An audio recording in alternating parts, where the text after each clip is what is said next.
Hello friends, welcome to channel by basic. आज के इस लेक्चर में हम पढ़ने वाले हैं टैक्सोनॉमिक कैटेगरीज। जैसा कि पिछले लेक्चर में हमने ये जाना था कि जब हम किसी एक नए ऑर्गेनिजम्स को फाइंड आउट करते हैं तो कुछ टैक्सोनॉमिक कीज की हेल्प से उसे हम आइडेंटिफाई करते हैं और उसके बाद उसे हम किसी एक कैटेगरी में क्लासिफाई करते हैं और बाद में उसका एक नोमेनक्लेचर किया जाता है। तो यहां पर वो टैक्सोनॉमिक कैटेगरीज को हम जानेंगे क्या होता है और किस तरह से उन्हें हम प्लेस करते हैं। तो जब किसी ऑर्गेनिज्म को हम फाइंड आउट करते हैं तो सबसे पहले हम फाइंड आउट करते हैं उसमें कुछ टैक्सोनॉमिक कीज, और उन टैक्सोनॉमिक कीज को हम दूसरे ऑलरेडी प्रेजेंट जो ऑर्गेनिजम्स होते हैं उनके साथ मैच कराते हैं। सपोज हमें कोई एक ऑर्गेनिज्म मिलता है और वो ऑर्गेनिज्म का हम सबसे पहले ये देखेंगे कि वो एनिमेट करता है या नहीं करता है, यानी कि वो एनिमल की कैटेगरी में है या प्लांट की कैटेगरी में है, या वो किसी और जो हमारे जो 5 किंगडम है फंजाई की कैटेगरी में है, या वो फिर बैक्टीरिया की मोनेरक कैटेगरी में है या प्रोटिस्टा की कैटेगरी में। कैसे कैसे देखेंगे? यूनिसेलुलर है कि मल्टीसेलुलर है। अगर वो यूनिसेलुलर है तो यानी कि या तो वो प्रोटिस्टा को बिलोंग करेगा या वो मोनेरा को बिलोंग करेगा। अगर वो मल्टीसेलुलर है तो वो या तो फंजाई को बिलोंग करेगा या वो एनिमेलिया या प्लांटे को रिप्रेजेंट करेगा। तो इस तरह से हमारे पास एक टैक्सोनॉमिक कीज को यूज करते हुए हमने उसे एक किंगडम में प्लेस कर दिया। तो वो जो किंगडम अपने आप में है, वो किंगडम अपने आप में एक कैटेगरी है, अपने आप में एक रैंक है। उसके बाद अगर हमने उसे प्रोटिस्टा में, या फिर हम ये मान लेते हैं हमने उसे एक एनिमेलिया में प्लेस कर दिया। एनिमेलिया में जब हमने उसे प्लेस कर दिया तो उसके बाद हम दूसरी उसकी टैक्सोनॉमिक कीज को फाइंड आउट करेंगे। दूसरी टैक्सोनॉमिक कीज अगर हमें मिल जाती है, सपोज हमें उसमें एक नोटोकोड दिखाई दे जाती है कि भाई उसमें एम्ब्रियोनिक डेवलपमेंट के टाइम पर या कभी भी उसके लाइफ साइकिल में कभी भी वहां पर एक बार नोटोकोड प्रेजेंट होती है। तो जब हमें उसमें नोटोकोड दिख जाती है तो हमें पता है कि नोटोकोड जो एक कैरेक्टरिस्टिक है वो एक कोर्डेटा का है। तो हम उस ऑर्गेनिजम्स को अगले स्टेप्स यानी कि फाइलम में प्लेस कर देते हैं और वो फाइलम उसका क्या होगा? वो फाइलम उसका कोर्डेटा होगा। तो यहां पर जो हमारा किंगडम है या उसके बाद फाइलम है या उसके बाद क्लास है, ये सारी कैटेगरीज क्या हैं? ये स्टेप्स होते हैं किसी ऑर्गेनिजम्स को क्लासिफाई करने का। इसके लिए हम एक एग्जांपल लेकर समझते हैं। सपोज करें अगर हमें किसी को एक लेटर लिखना है और उस लेटर पे हमें एक एड्रेस डालना है, तो सबसे पहले हम उसका एक नेम डालते हैं। नेम के साथ हम उसका हाउस नंबर डालते हैं। हाउस नंबर के साथ स्ट्रीट नंबर डाला जाता है। स्ट्रीट नंबर के साथ उस टाउन का नाम होता है। टाउन के साथ फिर उस डिस्ट्रिक्ट का नाम है, स्टेट का नाम है और नेशन का नाम है। तो आप यहां पर एक चीज देखेंगे कि यहां से लेकर यहां तक एक सीक्वेंस में अरेंजमेंट है, राइट? उसी तरह से हम जो कैटेगरीज ऑफ क्लासिफिकेशन है उन्हें भी एक स्टेप्स में अरेंज करते हैं और वही अरेंजमेंट कहलाता है hierarchy of the classification, right? जब हम उन कैटेगरीज को एक असेंडिंग या डिसेंडिंग ऑर्डर में अरेंज कर देते हैं वो अरेंजमेंट कहलाता है हायरार्की ऑफ क्लासिफिकेशन। अब समझते हैं कि classification involves hierarchy of steps. बहुत सारे स्टेप्स इन्वॉल्व हैं, क्लासिफिकेशन एक स्टेप नहीं है। और वो सारे स्टेप्स जिसको मैंने अभी आपको बताया, वो सारे स्टेप्स यानी कि वो कैटेगरीज जब हम उनको असेंडिंग या डिसेंडिंग ऑर्डर में अरेंज करते हैं वो कहलाता है hierarchy of steps, in which each step represents a taxonomic category. और हर स्टेप, जैसा अभी हमने बताया कि हर स्टेप हमने फाइंड आउट, पहला स्टेप हमने यूज किया कि वो एनिमेलिया है या वो प्लांटे है या वो प्रोटिस्टन है या बैक्टीरिया, तो हम एक स्टेप आगे बढ़ गए और हमने उस ऑर्गेनिज्म को एक पर्टिकुलर कैटेगरी में प्लेस कर दिया। तो एक स्टेप यहां पर रिप्रेजेंट क्या कर रही है? हर एक स्टेप यहां पर रिप्रेजेंट कर रहा है एक टैक्सोनॉमिक कैटेगरी या टैक्सोनॉमिक रैंक। ये दोनों वर्ड इंपॉर्टेंट है तो आप भूलना नहीं, उसको हम हर स्टेप को एक कैटेगरी या रैंक से रिप्रेजेंट करते हैं। चलिएगा आगे पढ़ते हैं। All categories together constitute a taxonomic hierarchy. जैसा मैंने अभी आपको बताया, kingdom, phylum, class, order, family, genus, species. तो जब ये सारी कैटेगरीज को हम एक ऑर्डर में प्लेस कर देते हैं, वो ऑर्डर असेंडिंग भी हो सकता है, वो ऑर्डर डिसेंडिंग भी हो सकता है, यानी कि ऊपर से बड़े वाले से लेके छोटे वाले यानी कि डिसेंडिंग ऑर्डर में भी हो सकता है या वो असेंडिंग ऑर्डर में भी हो सकता है। तो जब इस कैटेगरी, इन कैटेगरीज को हम इस ऑर्डर में प्लेस करते हैं तो ये हमारा कहलाता है टैक्सोनॉमिक हायरार्की। अब हम अगले पॉइंट पे आते हैं। Each category represents a unit of classification. बिल्कुल सही बात है, हर एक कैटेगरी अपने आप में यूनिट ऑफ क्लासिफिकेशन कहलाती है। ये एक कैटेगरी है और ये कैटेगरी भी अपने आप में एक यूनिट ऑफ क्लासिफिकेशन है। ये ऑर्डर अपने आप में एक कैटेगरी है और ये भी अपने आप में क्लासिफिकेशन की यूनिट है। तो जितनी भी यहां पर कैटेगरीज हैं वो हर कैटेगरी अपने आप में एक यूनिट ऑफ क्लासिफिकेशन कहलाती है। So each group of organisms occupying a particular category, जितने भी ऑर्गेनिजम्स हैं जो एक ग्रुप में प्रेजेंट हैं, वो सारे ऑर्गेनिजम्स जिस ग्रुप में प्रेजेंट हैं वो ग्रुप अपने आप में क्या कहलाता है? वो ग्रुप अपने आप में कहलाता है एक टैक्सोन। यानी कि हर एक कैटेगरी क्या है? एक टैक्सोन कहलाती है। तो आपको ये याद रखना है कि जो भी स्टेप्स हम क्लासिफिकेशन में करते हैं वो क्या है? वो कैटेगरी है। वो क्या है? वो एक रैंक है। वो रैंक अपने आप में किसको रिप्रेजेंट कर रहा है? वो एक टैक्सोन को रिप्रेजेंट कर रहा है। याद रहे ये बात, ये बहुत इंपॉर्टेंट है। अगर हम ये एक सिंगुलर है, अगर प्लूरल की बात करें तो प्लूरल में इसको हम टैक्सा बोलते हैं। सो टैक्सा या taxon is the basic unit of the classification. So आपको अब समझना है, कई बार ये क्वेश्चन पूछ लिया जाता है कि भाई कैटेगरीज और टैक्सोन क्या एक ही चीज है? अगर मैं ब्रॉड टर्म में बात करूं तो हां, कैटेगरीज और टैक्सोन एक ही बात है, लेकिन अब आपको यहां यह समझना है कि कैसे हम इन दोनों को डिफरेंशिएट करते हैं कि कैटेगरीज क्या है और टैक्सोन क्या है। अगर मैं बात करता हूं किंगडम, तो यह किंगडम एक टैक्सोन भी है और यह किंगडम एक कैटेगरी भी है। बिल्कुल सही बात है। लेकिन अगर मैं कहूं कि किंगडम के अंदर प्लांटे भी है, किंगडम के अंदर एनिमेलिया भी है, किंगडम के अंदर फंजाई भी है, किंगडम के अंदर मोनेरा भी है या प्रोटिस्टा भी है, तो यहां पर जो प्लांटे है, ये प्लांटे अपने आप में एक टैक्सोन है और ये जो किंगडम है ये एक कैटेगरी है। ध्यान रहे, किंगडम क्या है? एक कैटेगरी है और जो प्लांटे है ये क्या है? ये एक टैक्सोन है। या एनिमेलिया क्या है? ये भी एक टैक्सोन है। तो यहां पर ये जो पॉइंट है कि each group of organisms occupying a particular category, तो जितने भी प्लांटे हैं हमें पता है वो मल्टी सेलुलर ऑटोट्रोफिक ऑर्गेनिजम्स हैं, वो सारे इसको बिलोंग करते हैं। तो ये किस एक पर्टिकुलर टैक्सोन को रिप्रेजेंट करता है, that is known as taxon. तो यहां पर ये कंफ्यूजन ना आपके लिए रहे, आप ध्यान रहे कि जब हम एक ब्रॉड टर्म में बात कर रहे हैं तो जैसे किंगडम की बात करें तो वो एक कैटेगरी को रिप्रेजेंट करता है, लेकिन जब हम एक स्पेसिफिक किंगडम की बात कर रहे हैं तो वो एक टैक्सोन को रिप्रेजेंट करता है। तो अगर मैं फंजाई की बात करूं तो फंजाई भी अपने आप में क्या है? एक टैक्सोन है। अगर मैं बात करता हूं क्लास, तो क्लास क्या है? क्लास अपने आप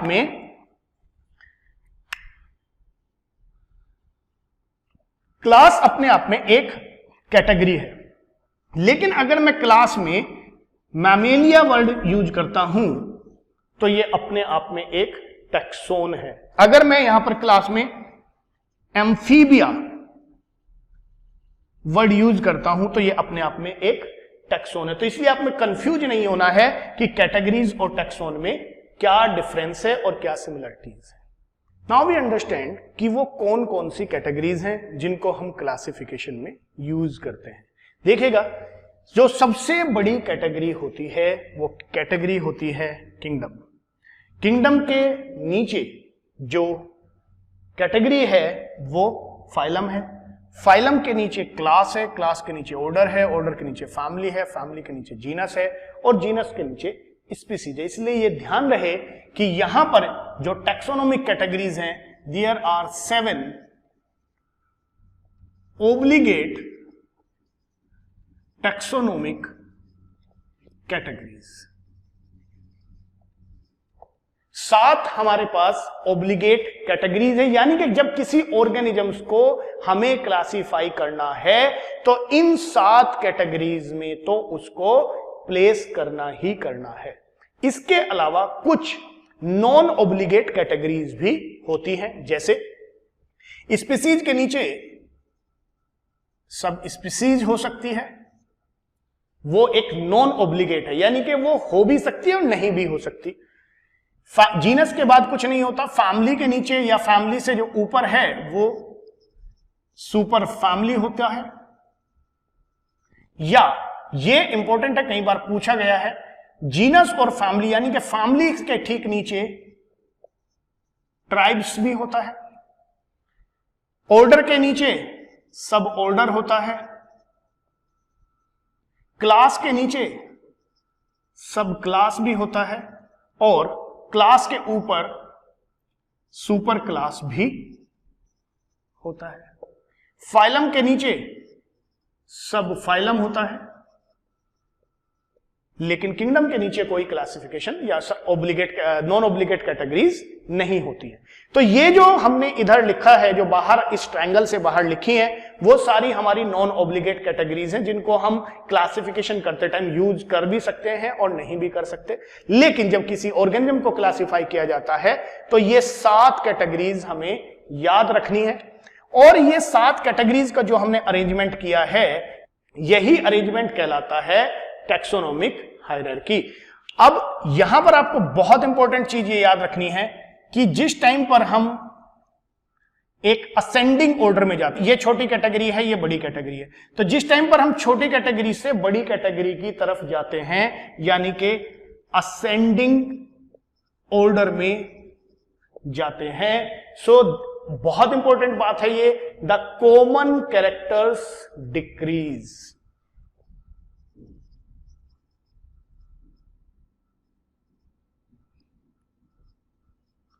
द कॉमन कैरेक्टर्स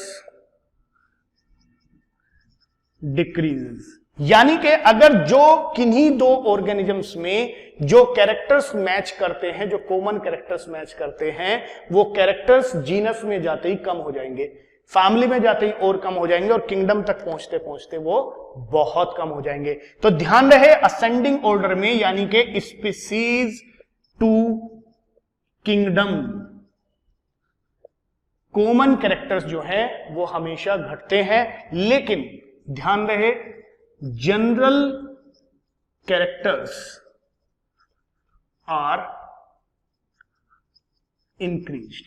जो जनरल कैरेक्टर्स होते हैं वो हमेशा स्पीसीज से किंगडम की तरफ हमेशा इंक्रीज होते हैं। तो ये बात आप याद रखेंगे कि कॉमन कैरेक्टर घटते हैं और जनरल कैरेक्टर बढ़ते हैं। यहां से आपको एक बात और याद रखनी है कि जिस टाइम कैरोलस लीनियस ने बाइनोमियल नोमेनक्लेचर दिया और ऑर्गेनिजम्स यानी कि जो फादर ऑफ टैक्सोनॉमी भी कहलाते हैं, तो यानी कि जब उन्होंने ऑर्गेनिजम्स को क्लासिफाई करना शुरू किया तो उन्होंने सिर्फ 5 कैटेगरीज को यूज किया था। वो 5 कैटेगरीज कौन कौन सी थी उसको जान लेते हैं।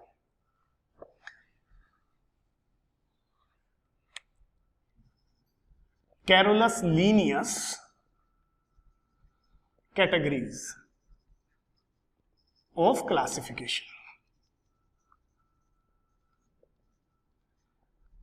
तो कैरोलस लीनियस ने किंगडम को नहीं लिया था, फाइलम को नहीं लिया था, उन्होंने शुरुआत करी थी क्लास से।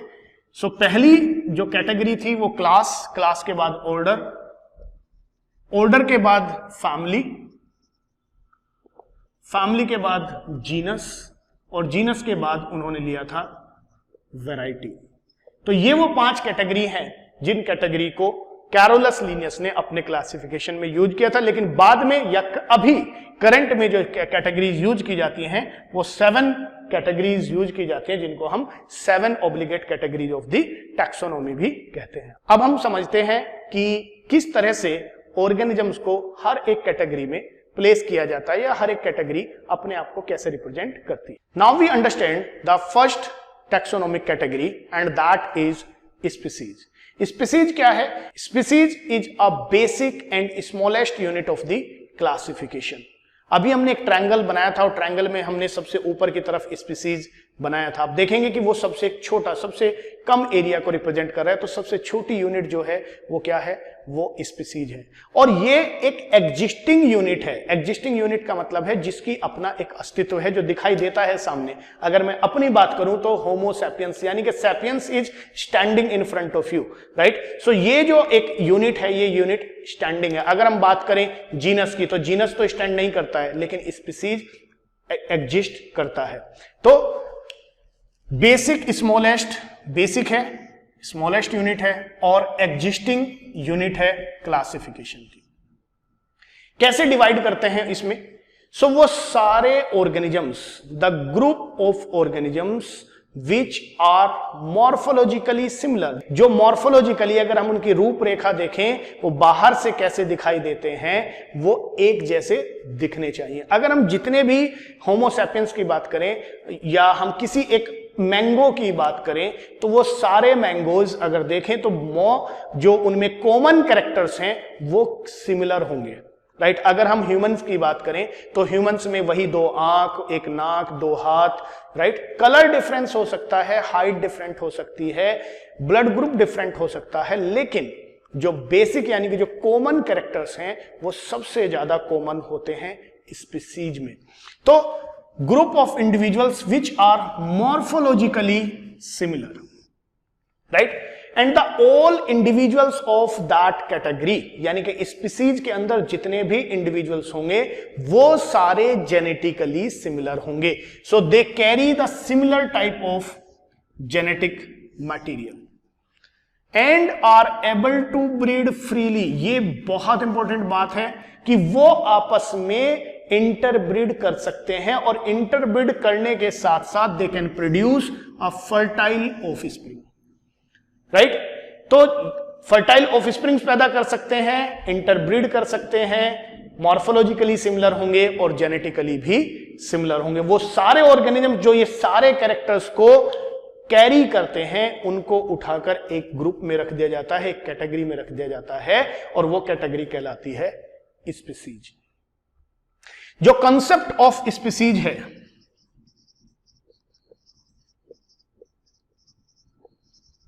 ये दिया था जॉन रे ने, यानी कि जो वर्ड इवन जो टर्म स्पीसीज है ये किसने दी थी? ये दी थी जॉन रे ने। और अगर ये क्वेश्चन आता है कि बायोलॉजिकल कॉन्सेप्ट ऑफ स्पीसीज किसने दिया है, तो बायोलॉजिकल कॉन्सेप्ट ऑफ स्पीसीज जो दिया है वो दिया है अर्नेस्ट मेयर ने। अर्नेस्ट मेयर को डार्विन ऑफ 20th सेंचुरी भी कहा गया है, राइट। अर्नेस्ट मेयर ने दिया है बायोलॉजिकल कंसेप्ट ऑफ स्पीसीज। जो रिप्रोडक्शन वाली बात है, यानी कि जो आपस में फ्रीली ब्रीड कर सकते हैं, वो बात अर्नेस्ट मेयर ने ही कही थी। यानी कि वो individuals, the group of individuals which can interbreed among themself, that is known as species. ये बात कही थी अर्नेस्ट मेयर ने। Now we understand some examples which represent the species. It is Solanum tuberosum. Solanum tuberosum एक botanical name है किसका? Potato. तो ये वर्ड जो ट्यूबेरोसम है ये किसको रिप्रेजेंट कर रहा है? ये स्पीसीज को रिप्रेजेंट कर रहा है। और ये वर्ड किसको रिप्रेजेंट कर रहा है? ये जीनस को रिप्रेजेंट कर रहा है। अगर हम बात करें मैंगो, सो मैंजीफेरा इंडिका, तो इंडिका क्या है? ये अपने आप में स्पीसीज को रिप्रेजेंट कर रहा है, और मैंजीफेरा जीनस को रिप्रेजेंट कर रहा है। अगर हम बात करें पैंथेरा लियो, और यह भी याद रखना है आपको कि इन दोनों वर्ड्स को अंडरलाइन करना है सेपरेटली, और पहला लेटर यहां पर कैपिटल होगा और ये लेटर हमारा स्मॉल होगा। पैंथेरा लियो, तो जो लियो है it is representing the species and Panthera representing the genus, and it is the name of potato, this is the name of mango, it is lion, and suppose it is Homo sapiens. So Homo is the genus of human and sapiens is the species of the human being. Now we understand the next category of the, now we understand next taxonomic category, and that is genus. क्या? Now we understand the next taxonomic category, and that is genus. What is genus? Genus is a group of different species. जब बहुत सारी species जिनमें कुछ common characters होते हैं, वो common characters को लेकर एक ग्रुप फॉर्म करते हैं और उसको हम कहते हैं genus. So genus is a group of different species which show less common characters than species. ध्यान रहे कि जितना भी हम हायरार्की में ऊपर की तरफ बढ़ेंगे, यानी कि असेंडिंग ऑर्डर में जाएंगे, स्पीसीज से जीनस पे जाएंगे, जीनस से फैमिली पे जाएंगे, फैमिली से ऑर्डर पे जाएंगे, उतने ही कॉमन कैरेक्टर्स जो हैं वो कम होते चले जाएंगे और जनरल कैरेक्टर बढ़ते चले जाएंगे। एग्जाम्पल यहां पर लिया हुआ है सोलेनम ट्यूबेरोसम, जो कि पोटैटो का बोटानिकल नेम है। The second is the Solanum lycopersicum, that is the tomato. Solanum melanogena, it is brinjal. Solanum nigrum, it is a kind of jungle berry. तो यहां पर आप देखेंगे कि इन चारों ही ऑर्गेनिजम्स में जो जीनस है वो कॉमन है, लेकिन इन सब की स्पीसीज जो है वो अलग अलग है। इसीलिए इनमें एक कॉमन कैरेक्टर्स जो है, जैसे कि अगर हम टाइप्स ऑफ फ्रूट की बात करें, सो टाइप्स ऑफ फ्रूट इन चारों में कॉमन होता है और उस कैरेक्टरिस्टिक के बेसिस पर उनको एक ग्रुप में प्लेस कर दिया गया है और वो है सोलेनम जीनस। तो यहां पर ये सोलेनम जो है वो रिप्रेजेंट करता है जीनस को। दूसरा एग्जाम्पल में हमने लिया है वो है Panthera leo, it is a biological name of lion. Panthera tigris, it is the common biological name of tiger. Panthera paradus, it is a biological name of leopard. आप यहां पर देखेंगे कि इन तीनों में जो पैंथेरा है वो कॉमन जीनस है और इन तीनों की ही स्पीसीज अलग अलग पाई जाती है। Now we take the another example, that is the Felis domestica, it is house cat, and the next is the Felis chaos, it is the jungle cat. तो दोनों में ही जो जीनस है वो कॉमन है और वो है फेलिश, जबकि जो स्पीसीज है वो दोनों ही अलग अलग होती हैं। Now we understand the next taxonomic category and that is family. Family में डिफरेंट रिलेटेड जो जीनस होंगे वो इंक्लूड हो जाते हैं और वो डिफरेंट रिलेटेड जीनस एक ग्रुप फॉर्म करते हैं, that is known as family.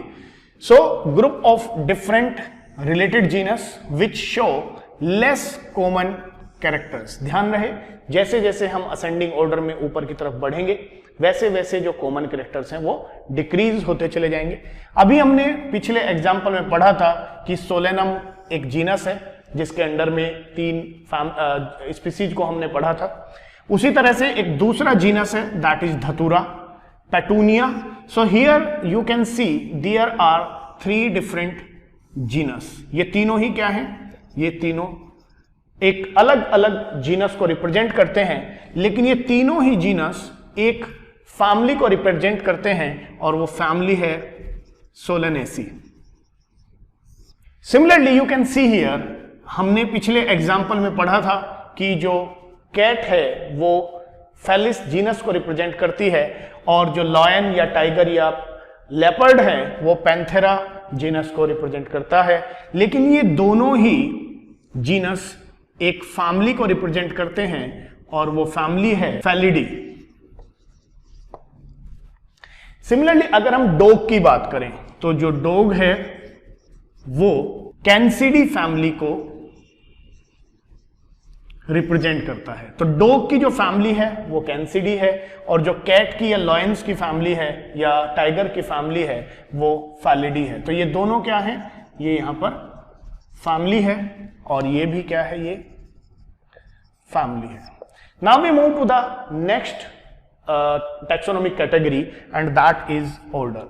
In case of order the group of different related families. अब हम किसका ग्रुप बना रहे हैं? अब हम फैमिलीज का ग्रुप बना रहे हैं। तो डिफरेंट डिफरेंट फैमिलीज मिलके एक ग्रुप फॉर्म करती है और वो ग्रुप कहलाता है order. Which show less common characters than families. यानी कि जैसा मैंने पिछली बार भी पिछले स्टेटमेंट में बताया था कि जैसे जैसे हम असेंडिंग ऑर्डर में बढ़ेंगे जो कॉमन कैरेक्टर्स हैं वो कम होते चले जाएंगे। यहां पर हमारे पास एक फैमिली है, that is the Solanaceae and Convolvulaceae. तो हमारे पास एक फैमिली है सोलेनेसी और एक फैमिली है कॉन्वुलेसी। ये दोनों ही फैमिली एक ऑर्डर को रिप्रेजेंट करती हैं और उस ऑर्डर का नाम है पोलीमोनियल्स। यानी कि ये जो पोलीमोनियल्स में दोनों फैमिलीज को रखा गया है on the basis of flowering characters. जो फ्लोरल्स फॉर्मूले हैं वो फ्लोरल फॉर्मूले इनके काफी हद तक मैच करते हैं, इसलिए इन दोनों फैमिली को एक ऑर्डर में रखा गया है। So that is the Polemoniales. Similarly अगर हम बात करें the dog family, that is the Canidae, and the cat family और टाइगर फैमिली या lion family, that is the Felidae. ये दोनों ही फैमिली एक ऑर्डर को रिप्रेजेंट करती हैं और वो ऑर्डर है कार्निवोरा। तो यहां पर आप देखेंगे कि जब जैसे जैसे कॉमन कैरेक्टर्स कम होते जा रहे हैं वैसे वैसे वो एक अलग ग्रुप फॉर्म कर रहे हैं और एक नई कैटेगरी को रिप्रेजेंट करते हैं। Now we understand the next taxonomic category and that is class. तो क्लास में भी उसी तरह से जैसे हमने पिछली जो कैटेगरीज हैं उनको समराइज किया है कि group of the different related orders, क्योंकि जब ऑर्डर्स के ऊपर वाली कैटेगरी की हम बात करेंगे तो उसमें जितने भी नीचे की जो कैटेगरीज हैं, जितने भी डिफरेंट ऑर्डर्स होंगे वो सारे ऑर्डर्स उस क्लास के अंदर इंक्लूड हो जाएंगे। So which show the less common characters, जैसा कि हमने पहले भी बताया है कि जैसे जैसे हम टैक्सोनॉमिक कैटेगरीज में असेंडिंग ऑर्डर में ऊपर की तरफ जाएंगे वैसे वैसे जो कॉमन कैरेक्टर्स हैं वो कम होते चले जाएंगे। इसमें हम एक एग्जाम्पल लेते हैं, जैसा हमने पिछले कैटेगरी में हमने जो एग्जाम्पल लिया था कि जब हम टाइगर या जो कैट है या डॉग है, जब उनके फैमिलीज को हम ग्रुप करते हैं तो वो एक ऑर्डर बनाते हैं और वो ऑर्डर था कार्निवोरा। उसी तरह से अगर हम बात करें कि जो एप है, मंकी है या ह्यूमन बींग्स हैं, ये सभी एक ऑर्डर को रिप्रेजेंट करते हैं और वो ऑर्डर है Primata. So in case of Primata में जितने भी मंकीज हैं या फिर chimpanzee, gorilla, orangutan, even human beings are included in the order Primata. ये दोनों ही जो कार्निवोरा ऑर्डर है या फिर प्राइमेटा ऑर्डर है, ये दोनों ही ऑर्डर एक क्लास को रिप्रेजेंट करते हैं और वो क्लास है मैमेलिया, क्योंकि इन दोनों में ही मैमरी ग्लैंड्स पाई जाती है। तो on the basis of that mammary glands they are placed in a single category and that is known as class Mammalia. अगर हम बात करें नेक्स्ट कैटेगरी की, that is the phylum and division. So group of different related classes, अब हम अलग अलग classes का एक ग्रुप बनाते हैं और वो ग्रुप कहलाता है फाइलम और division. In case of animals we call it phylum, but in case of plant we call it division. So जो phylum वर्ड है, ये वर्ड जो कॉइन किया गया था एक क्यूवियर के ने इसको टर्म को दिया था, और जो डिवीजन है ये टर्म जो है ये एक्लर ने दी थी। ये आप याद रखेंगे कि एक्लर ने डिवीजन दिया है और क्यूवियर ने फाइलम दिया है। अब अगर हम बात करें कि डिफरेंट क्लासेस, जैसे कि हम जानते हैं कि एम्फीबिया जिसमें फ्रॉग्स आते हैं वो अपने आप में एक क्लास रिप्रेजेंट करता है, जैसे कि पाइसिस अपने आप में एक क्लास को रिप्रेजेंट करती हैं जिसमें फिशिश आती हैं, जैसे कि रेप्टाइल्स जिसमें क्रोकोडाइल्स या टर्टल्स आ जाते हैं, वो अपने आप को एक क्लास को रिप्रेजेंट कर रहे हैं। और एक क्लास अभी हमने पढ़ी, ये है मैमिलिया। ये चारों ही क्लासेस एक सिंगल फाइलम को रिप्रेजेंट करती हैं और ये सिंगल फाइलम में इंक्लूड होती हैं, वो है फाइलम कोर्डेटा। क्योंकि हमें पता है कि जितने भी ऑर्गेनिजम्स में नोटोकोड पाई जाती है या होलो नर्व फाइबर पाया जाता है, वो सारे ही ऑर्गेनिजम्स कोर्डेटा फाइलम में इंक्लूड कर दिए जाते हैं। तो on the basis of those characteristic, those taxonomical keys, these classes are included in the phylum Chordata. Now we understand the next taxonomic category and that is kingdom. That is the seventh. जैसा कि मैंने आपको बताया था कि 7 obligate categories होती हैं and last one is kingdom. This is the topmost category and less in common characters.